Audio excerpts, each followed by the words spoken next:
ঢাকা শহর এক মরণ ফাঁদ।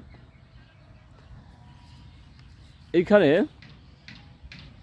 তিলে তিলে মানুষের জীবন বা স্বাস্থ্য যেমন ক্ষতিগ্রস্ত হয়, তেমনি এইখানে জীবন যাওয়ারও বড় ধরনের ঝুঁকি আছে।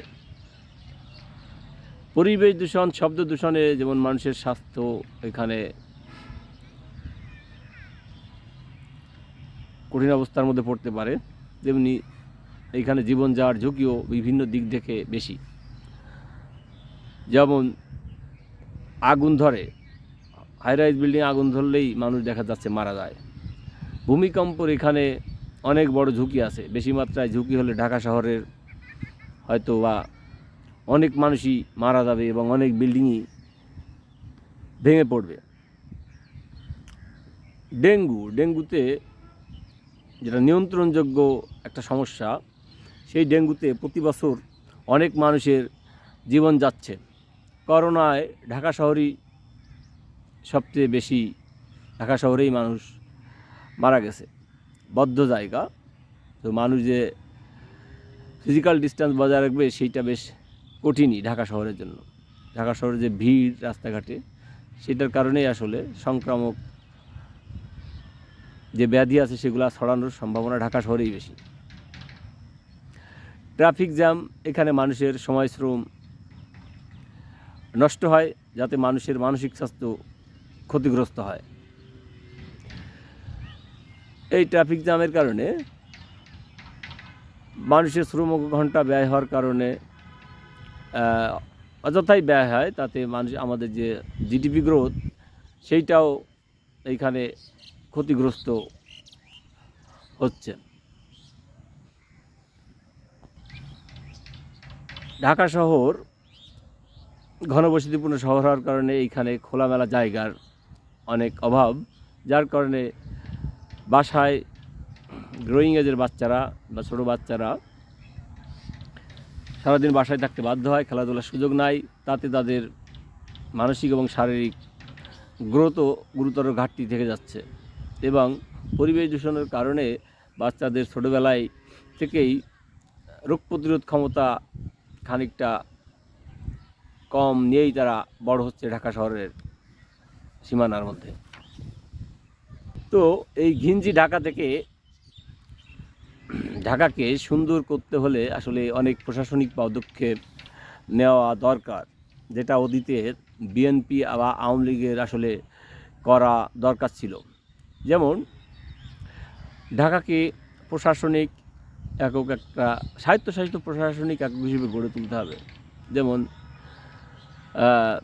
ভারতের দিল্লি, ওয়াশিংটন, আমেরিকার ওয়াশিংটন ডিসি রাজধানী, ভারতের দিল্লির রাজধানী, বা রাশিয়ার মস্কোর মতো প্রশাসনিক স্বায়ত্তশাসিত প্রশাসনিক একক হিসেবে গড়ে তুলতে হবে। অর্থাৎ এইখানে কেন্দ্রীয় গভর্নমেন্ট তেমন কোনো হস্তক্ষেপ করার সুযোগ পাবে না। ঢাকার ফুটপাতে কেউ দোকান বসালে তাকে দিয়ে সারাদিন ফুটপাত পরিষ্কার করার শাস্তি দেওয়া যেতে পারে। এতে ঢাকায় ফুটপাত দখলের প্রবণতা কমতে পারে। ঢাকা শহরে প্রায় বাস দুর্ঘটনা ঘটে এবং বাসগুলোর মধ্যে একে অপরের সাথে প্রতিযোগিতা বা রেস চলে। এই রেস কমানোর জন্য ঢাকা শহরে বাস চালাতে হলে বয়স কমপক্ষে 25 বছর হওয়া উচিত এবং কমপক্ষে এসএসসি পাস ড্রাইভার দিয়ে ঢাকা শহরে গাড়ি চালানোর শর্ত যুক্ত করা দরকার। যাত্রীরা যাতে ঢাকা শহরের মধ্যে বাস ড্রাইভারের বিরুদ্ধে অভিযোগ দিতে পারে, সেজন্য ডিজিটাল কমপ্লেন সিস্টেম তৈরি করা যেতে পারে, বা বিআরটিও বাসের মালিকদের নাম্বার একটা সাইনবোর্ডে বাসের ভিতরে রাখা যেতে পারে, যাতে যে কোনো যাত্রী ড্রাইভারদের বিরুদ্ধে অভিযোগ জানাতে পারে। ঢাকা শহরে প্রাইভেট গাড়ির সংখ্যা নিয়ন্ত্রণ রাখতে হলে, যেমন সিঙ্গাপুরে প্রাইভেট গাড়ি ওরা বাড়তে দেয় না, তেমনি এই প্রাইভেট গাড়ির সংখ্যা নিয়ন্ত্রণ রাখতে হলে ঢাকা শহরের জিরো পয়েন্টকে কেন্দ্র করে বা ফার্মগেটকে কেন্দ্র করে 50 কিলোমিটার ব্যাসার্ধের মধ্যে সারা দেশব্যাপী সরকার প্রাইভেট গাড়ির উপর বার্ষিক যে কর নির্ধারণ করে তার কমপক্ষে 4 গুণ করা দরকার। এতে প্রাইভেট গাড়ি চালানো ঢাকা শহরে নিরুৎসাহিত হবে। ঢাকা শহরের মধ্যে 3 তলা বা ততোধিক ঢাকা শহরের মধ্যে 3 তলা বা ততোধিক উঁচু বাণিজ্যিক ভবনে গাড়ি পার্কিংয়ের জায়গা রাখা বাধ্যতামূলক করতে হবে, যাতে রাস্তা গাড়ি পার্কিং মুক্ত রাখা যায়। এবং এই গাড়ি পার্কিংয়ের জায়গা গাড়িওয়ালারা যাতে ব্যবহার করতে বাধ্য হয়, তার জন্য আইনের প্রয়োগও শক্তভাবে করতে হবে।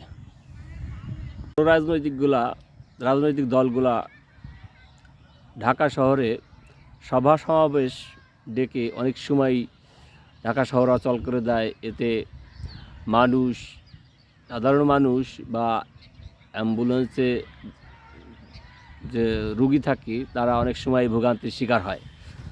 তো এই ভোগান্তি কমাতে রাজনৈতিক দলগুলোর সমাবেশ করতে হবে কোনো স্টেডিয়ামে, অথবা